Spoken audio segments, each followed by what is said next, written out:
Mesdames, Messieurs, fidèles amis internautes de Yonko Media TV, bonjour et merci de prendre le rendez-vous de cette session d'information consacrée à l'actualité internationale que nous ouvrons par le pays des hommes de la Teranga. Nous sommes au Sénégal, là-bas.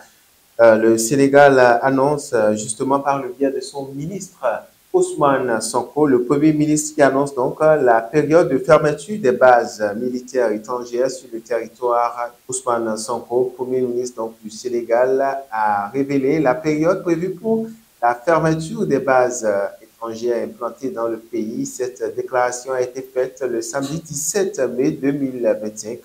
C'était à la faveur d'un entretien accordé à la télévision nationale du Burkina Faso à l'occasion de la visite officielle à Ouagadougou. Eh bien, l'ancien opposant à Macky Sall a indiqué que toutes les bases militaires étrangères au Sénégal seraient fermées d'ici juillet 2025.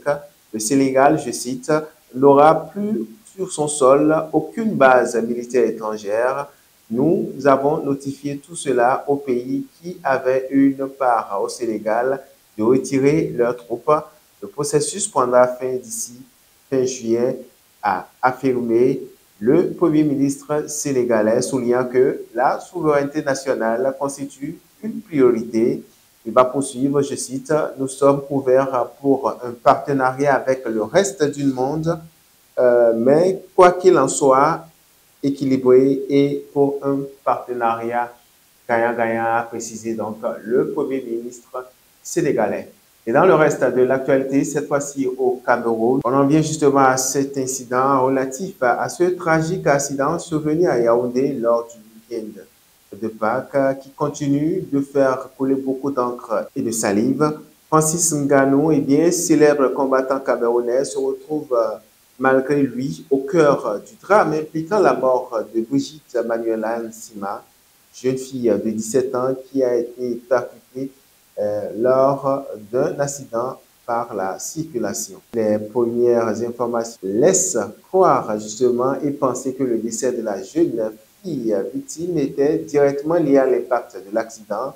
Une toute autre version a été officiellement dévoilée.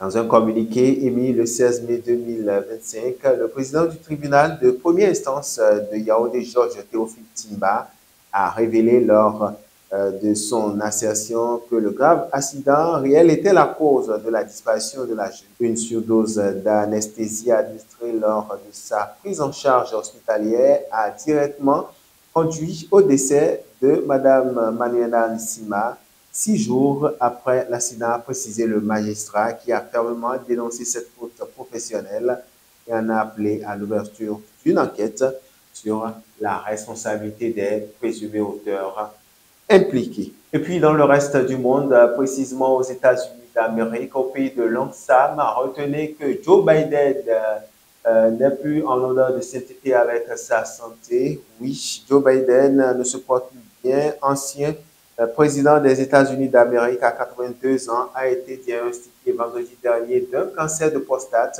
particulièrement agressif, selon une déclaration officielle de son bureau. C'est un coup dur justement pour l'ancien président des USA, Joe Biden, qui a, selon les médecins, un mal de cancer de prostate qui s'était déjà en tout cas propagé aux os, signe d'un malaise assez avancé. En effet, les analyses ont révélé que le cancer du score est à une étape de 9 sur 10, un indicateur qui témoigne de la virulence des cellules tumorales. Et malgré la gravité du diagnostic, les spécialistes soulignent que la tumeur semble être homosensible, sinon hormonosensible, une caractéristique qui ouvre la voie à un traitement par privation hormonale susceptible de freiner sa progression.